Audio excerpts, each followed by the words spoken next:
இல்லையாரை நேரடியன் தூண் உடைப்ப அங்கு அப்பொழுதே அவர்த்திய தோன்றிய என் சிங்கப்பிரான் பெருமை ஆராயும் சீர்மைத்தே. சுவாமி நம்மாழ்வார் தம்முடைய திருவாய்மொழியிலே சிங்கப்பிரான் கொண்டாடப்படுகிற நரசிம்ம பெருமான் அவருடைய வைபவத்தை இந்த பாசுரத்தாலே ஆழமாக உரைக்கிறார். பொதுவா யாராலும் தப்பாக பேசினால் தண்டனை கிடைக்கும். அது தந்தை போய் மகனை சட்டென்று தண்டிப்பாரா? ரொம்பவே தப்பு செய்திருந்தால் தான் தண்டிப்பார். ஹிரண்யகசிபு பிரகலாதனை தண்டித்தாரே, அழித்து விட வேண்டும் என்றே பார்த்தாரே. அப்படி என்னதான் அவர் தவறு செய்து விட்டான் என்று விசாரித்து இவன் செய்த தவறு இது ஒன்றே ஆயிற்று என்று வியாக்கியானம் பண்ணுகிற நம்பிள்ளை சாதிக்கிறார். இவன் வேற எந்த தப்பு பண்ணவில்லை, ஒரு தவறு செய்தான்.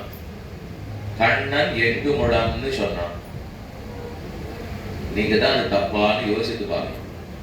அவன் சொன்னது எங்கு முடம் கண்ணன். அதை கேட்டு தகப்பனாலே பொறுக்க முடியவில்லை. கோவித்து அவனை அழித்து விட வேணும்னு பார்த்தான். பொதுவா உபனிஷத்து களத்தனி இதைத்தான் சொல்ல வந்தான்.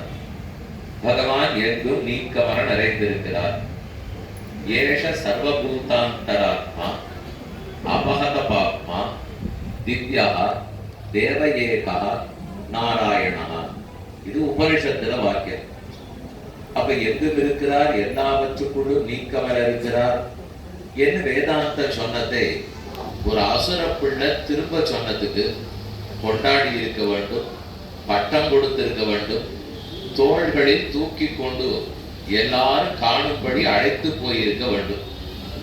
சரி, இதெல்லாம் பண்ண வேண்டாம், அடிக்காம கொடைக்காமலாவது இருந்திருக்கலாம். கொல்லவும் பார்த்தானால் அது கண்டு தன் பக்தனிடத்தில் அபசாரப்பட்ட அதை பார்த்த பொறுக்க மாட்டாத சிங்கப்பிரான் தூணிலே தோன்றினார். அன்றே ஹிரண்யகசிபுவை முடித்தார்.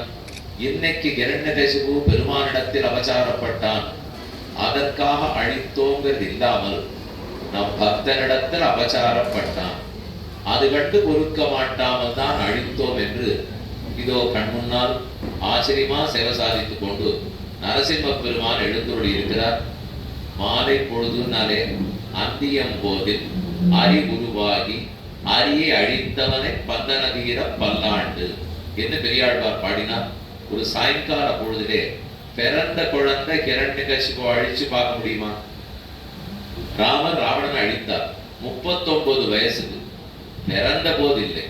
யாரும் சண்டை போடணும்னா கொஞ்சம் வயசு வரணும், சக்தி இருக்க வேண்டும், அப்புறம் தான் அழிப்பார்கள். ஆனா இந்த குழந்தை இப்பதான் பிறந்தது. அதுவும் ஒரு தாயாருடைய வயிற்றுல 10 மாசம் இருந்து அது வேண்டிய தொப்புள் குடி சம்பந்தத்தை எல்லாம் பெற்று மூச்சு விட கத்துண்டு ரத்த ஓட்டத்தை கத்துண்டு பிறக்கவில்லை. கல் தூணிலிருந்து பிறந்தார். எந்த போஷாக்கு கிடையாதுன்னு அர்த்தம். அதே இல்லை. சரி, பிறந்த பிற்பாடாவது பாலூட்டு சூரூட்டி போஷாக்கு பண்ணார்களானால் அதுவும் இல்லை. பிறந்த க்ஷணத்திலே ஹிரண்யகசிபுவோடு சண்டை போட்டார்கள். அத்தனை கோபம், அத்தனை அவசரம்.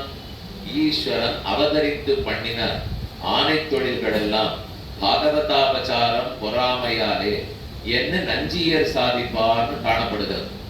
எம்பார், பட்டர், நஞ்சியர், நம்பிள்ளை, இதுதான் ஆச்சாரியர்களுடைய அவதார கிரமம். உடையவர் அனைவரும் அறிவோம். எபெருமானார் ராமானுஜர், அவருக்கு அடுத்தது எம்பார், அவருடைய சிஷ்யர் பட்டர், அவருடைய சிஷ்யர் நஞ்சியர்.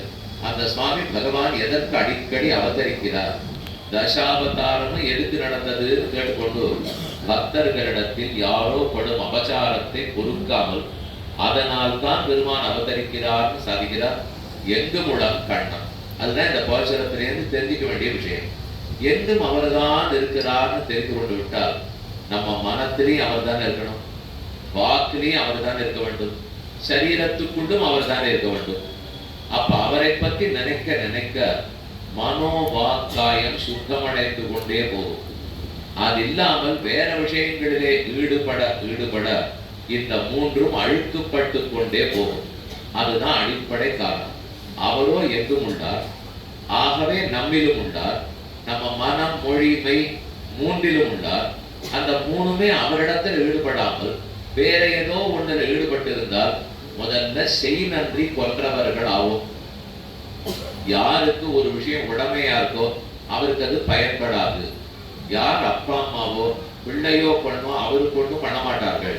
ஆனா யாரோ ஊராருக்கு பண்ணி கொண்டிருப்பார்கள் சொன்னால் வந்ததற்கு காரணம் எவரோ அவருக்கே நாம் ஒன்றும் பண்ணாமல் யாரையோ பார்த்து, யாரையோ பேசி, யாரையோ நினைத்து, யாரையோ தொழுது இப்படியே காலத்து கழித்தால் அதனால்தான் அது அழுக்கப்பட்டு போகிறது. அதனால்தான் மெதுவா ஆரோக்கிய குறைவு ஏற்படுகிறது. இதை சரியாக்க வேண்டுமானால் எங்கும் நிறைந்திருக்கிற அவனிடத்தில் ஈடுபடுத்துவதுதான் வழி. நமக்கு கொடுக்கப்பட்டிருக்கிற தலைப்பும் அதுதான். மனோ வா காய சுத்தி.